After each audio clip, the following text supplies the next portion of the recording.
Sekitar 100 tenaga kesehatan dan TNI Polri serta Forkopimda yang bertugas di Kecamatan Kepulauan terluar wilayah Kabupaten Pangkep, yakni di Pulau Kalukuan menjalani vaksinasi tahap pertama.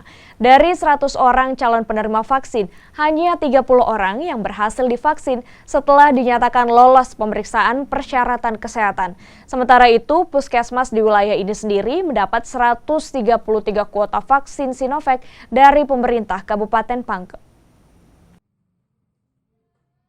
Untuk saat ini kita belum tahu pasti berapa jumlah nakes yang akan bisa lolos dari screening vaksinasi karena sementara dalam proses screening.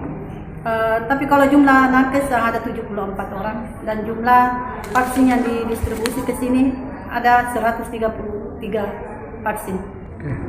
Kalau respon masyarakat saat ini masih dalam suasana pro dan kontra. Iya, karena kami sampai saat ini belum melaksanakan juga sosialisasi terhadap masyarakat, hanya baru sebatas nakes. Dan insya Allah minggu ini kami akan melaksanakan sosialisasi untuk masyarakat pada umumnya.